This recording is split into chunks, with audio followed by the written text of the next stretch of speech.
pahlawan nasional kita, tokoh-tokoh bangsa itu saling mensupport dengan caranya masing-masing gitu. Kalau kita lihat setnya, kita lihat semangat orang untuk membuat sebuah film Indonesia tuh emang gila sih. Lokasi syuting di Kairo, faktanya di Ciloto. Ini mungkin satu film Indonesia yang tayang setelah pandemi, yang kembali kita ada film sejarah lagi, film biopik lagi. Mohon perhatian.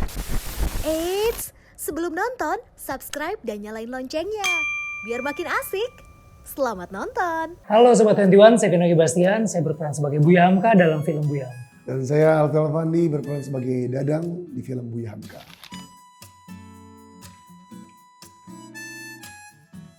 Jadi memang kalau misalnya film ini dipotong atau dibuang, rasanya tuh kayak sayang gitu loh. Dan keputusan untuk dibagi menjadi 3 film itu buat saya juga satu keputusan yang tepat.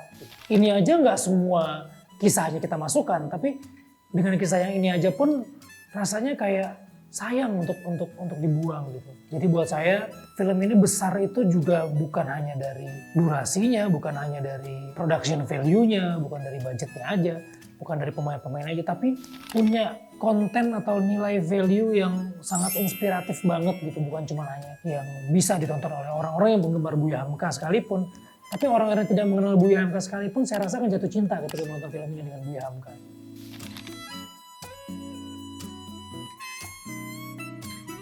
Tanggal 20 April 2023 itu yang keluar adalah Buya Hamka volume pertama. Durasinya bukan 7 jam, 7 jam itu totalnya. Bagi 3 film. Nah, durasi yang volume 1 ini ya sekitar film normal lah. Itu menceritakan Buya Hamka ketika setelah menikah sampai kemerdekaan Indonesia. Dan itu nggak segampang itu ya. Dia berjuang untuk Indonesia, dia berjuang untuk agamanya, dan dia berjuang untuk keluarganya. Buat saya pribadi gitu ya, sebagai penonton ini menjadi sebuah film biopik yang nggak berat. Nikmatin filmnya, ini menjadi sebuah film sejarah yang humble, yang mungkin ini sebuah surat cinta dari Buya Hamka untuk kita semua. Yes! Keren kau. Keren ya? Keren kau. Keren kau.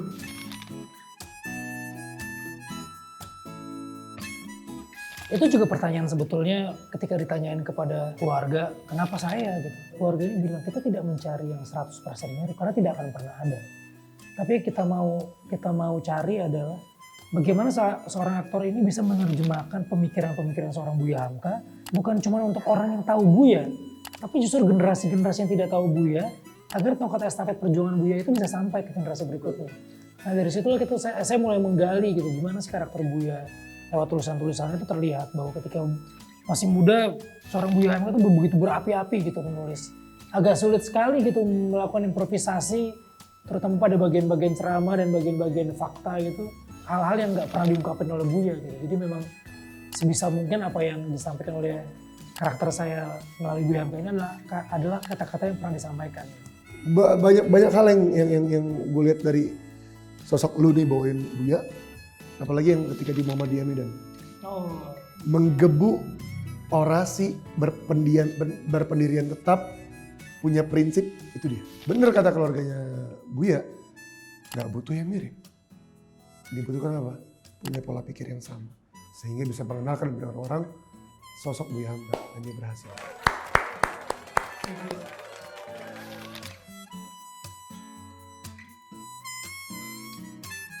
Asik banget sih sebenarnya.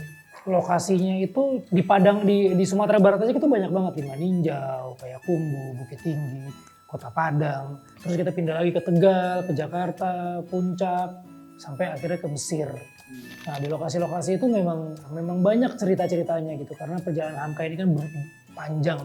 Kalau kasihkan aku sih ketika menerima fakta ya. Menerima fakta di Calling, syuting Buya Hamka, ekspektasi syuting di Kairo, faktanya di Ciloto. Jadi itu kasihkan sendiri, bukan di Ciloto gitu. Tapi kan ada bagusnya juga. Banyak bagusnya ternyata. Main sama Buya di situ Iya. well banget ternyata.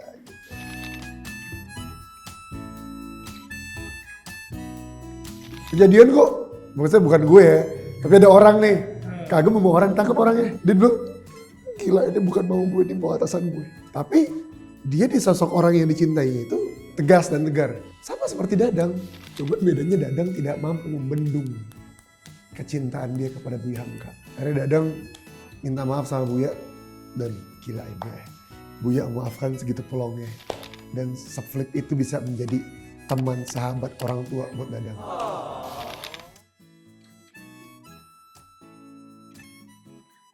Kalau saya pribadi cukup berpengaruh gitu.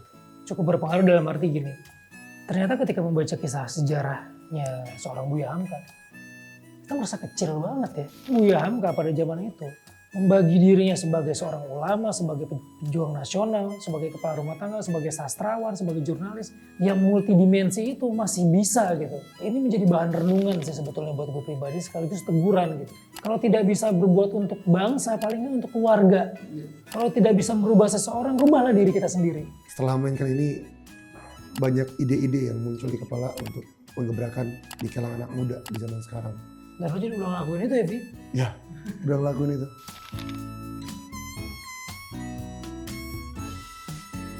Alan Sebastian membangun set kapalnya itu 1:1 gitu. Materialnya tuh bukan material busa, material kayu, tapi besi, benar-benar besi gitu. Benar-benar luar biasa banget. Makanya 45 hari itu sebetulnya cepet banget untuk bikin seperti itu gitu. Semoga ini bisa menjadi sebuah benchmark baru lagi gitu production film di Indonesia, sebuah film biopik, karena kalau kita lihat setnya, kita lihat semangat orang untuk membuat sebuah film Indonesia tuh emang gila sih. Ini mungkin satu film Indonesia yang tayang setelah pandemi yang kembali kita ada film sejarah lagi, film biopik lagi gitu.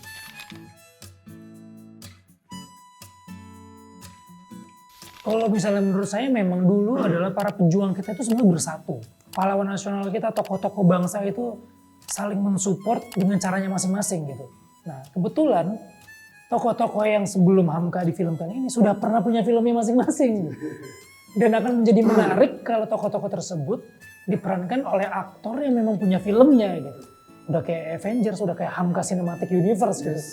Karena masing-masing karakter di sini tuh punya filmnya masing-masing. Host Cokro Aminoto punya, Reza punya filmnya. Anjasmara pernah 2 kali menjadi tokoh Soekarno di film dan teater. Bahkan Alfi sebagai Dadang di sini pernah merupakan sosok yang besar juga, ulama besar juga. Uje ya kan? Senang banget sih kolaborasi keaktoran di film ini gitu. Dari yang junior sampai yang senior. Jadi kita saling membuat sebuah karya yang bagus tapi saling menimba ilmu juga. Kita harus menceritakan Buya Hamka ini nggak bisa sebentar dan nggak bisa sekilas. Karena story dalam kehidupan beliau itu Masya Allah. Dia berguru sama Cokro Aminoto di Jawa, dia berguru sama Agus Salim, dia berguru sama ayahnya sendiri. Bagaimana kepahitan hidupnya. Gak pernah aku melihat film ini di Indonesia sebelumnya. Kayak begini ya, yang dari Multi Universe.